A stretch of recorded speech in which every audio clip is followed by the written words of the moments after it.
आज से पहले बहुत बार मैंने आपको एग्जाम रिलेटेड गाइडेंस दिया है।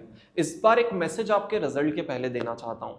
इंस्टीट्यूट ने 11 ऑफ जुलाई को हमारा रिजल्ट डेट अनाउंस किया है और ऑब्वियसली उसके बाद से हमारे मन में एंजाइटी, प्रेशर और बहुत सारी चीजें हैं, राइट। उस डर में आप कुछ चीजें भूल गए हो जो मैं आपको सिर्फ याद दिला देना चाहता हूं। सबसे पहली बात तो ये भाई कि यार आपके वो लोग जो बहुत क्लोज है ना आपसे, बहुत जेन्युइन बात कर रहा हूं, वो लोग जो आपसे बहुत क्लोज है, कभी कभी आप उनका भी प्रेशर लेने लग जाते हो कि यार वो क्या सोचेगा। स्टूडेंट से बात हुई तो उन्होंने बताया सर पेरेंट्स क्या सोचेंगे।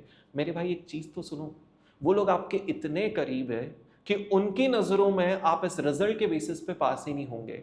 उनके लिए तो आप पास उसी दिन हो गए थे जब आपने इस पढ़ाई के लिए वन साइडेड एफर्ट्स लगा दिए थे। ये लोग आपको आपके रिजल्ट के बेसिस पे जज नहीं करते हैं, ये आपके एफर्ट्स के बेसिस पे जज करते हैं, राइट। मेरे लिए भी आप उसी दिन पास हो गए थे जब आपने इस बैच में या फिर अपने किसी भी बैच के थ्रू आपने एग्जाम में वन साइडेड मेहनत की और एग्जाम में अपना बेस्ट देकर आए। क्योंकि उसके बाद से तो मुझे भी पता है और सबको पता है कि चीजें आपके हाथ में होती नहीं है। तो आपके अपने तो आपके लिए कुछ और ही सोच रहे हैं, तो उनका प्रेशर आप मत लीजिए। और बाहरी दुनिया का तो और ही प्रेशर लेने का पॉइंट नहीं है, क्योंकि दुनिया को तो बोलना ही हो तो कुछ भी बोलेगी। दूसरी बात ये बता देना चाहता हूं कि यार हमें क्या लगता है ना हमारी लाइफ के लिए वो बहुत अलग है, क्योंकि यूनिवर्स के आपकी लाइफ को लेकर कुछ अलग ही प्लान्स होते हैं जो हमारे विजन के बियॉन्ड होते हैं। मैं आपको मेरे 2 से 3 इंस्टेंस देता हूं जब मुझे समझ में आ गया कि भाई मेरी लाइफ मेरे हिसाब से चल ही नहीं रही है। फॉर एग्जाम्पल, मैं सीए इंटर जब क्लियर हुआ तो आई वॉज श्योर कि यार मुंबई जाना है, क्योंकि मुंबई में ही करियर बनाएंगे, सब कुछ होगा, राइट।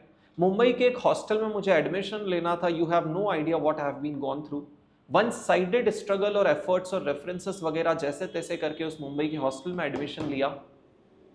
आज मैं इंदौर में बैठा हूं, उस प्लान का कुछ नहीं हुआ। जब मेरा सीए क्लियर हुआ, despite clearing it in my first attempt, I was unemployed for 6 months. क्यों?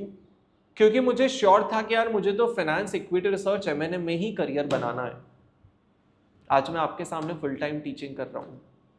जब मेरा 9th और 10th स्टैंडर्ड था ना, तब मेरा फिजिक्स और मैथ्स के ऊपर इतना अच्छा कमांड था कि कोई सोच भी नहीं सकता है कि मुझे साइंस नहीं लेना था, राइट।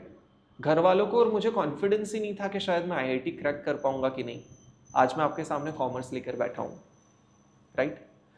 कहने का मतलब, जब मुझे समझ में आ गया कि यार लाइफ मेरी मेरे हिसाब से चल नहीं रही है, लाइफ में उसके अपने अलग ही प्लान से, जिसके फ्लो को कहीं ना कहीं अल्टीमेटली एक्सेप्ट किया मैंने, राइट।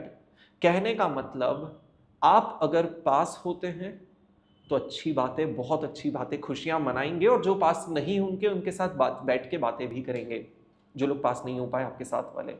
और अगर हम फेल भी हो गए ना, तो भाई उसके लिए हम इतना दुख नहीं मनाएंगे, राइट। क्योंकि हमें पता है यूनिवर्स का हमारे लिए उससे बेटर प्लान है।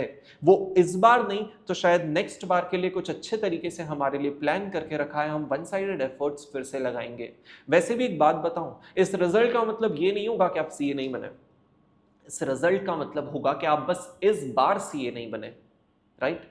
तो मैं तो अल्टीमेटली यही विश कर रहा हूं कि आप वन साइडेड खुशियां मनाएं पास होने की, लेकिन इस वीडियो में मैं सिर्फ पॉजिटिव नहीं, मैं प्रैक्टिकल भी होना चाह रहा हूं, ऑलराइट। तो थोड़ा सा अपने डर को रिलैक्स कर दो, राइट। आपके अपने लोग आपका बहुत बड़ा सपोर्ट है, उनके साथ रहो, उनसे चीजें शेयर करो, राइट। और खुद के अंदर भी ये स्ट्रेंथ लाओ कि मुझे सीए बनना जरूरी है। मैं आज नहीं बना तो मैं उस दिन बनूंगा, क्योंकि मैं तो अपना बेस्ट देते ही आ रहा हूं। जिस दिन लक वाले एलिमेंट ने मुझे फेवर कर दिया, उस दिन मेरे डिग्री पे सीए लिखा हो, मेरे नाम के आगे उस दिन सीए लिखा होगा, ऑलराइट। तो बस ये छोटा सा मैसेज आप सभी को देना था। Everyone, all the very best for your results. आप बने रहिए, ऑलराइट, बाय।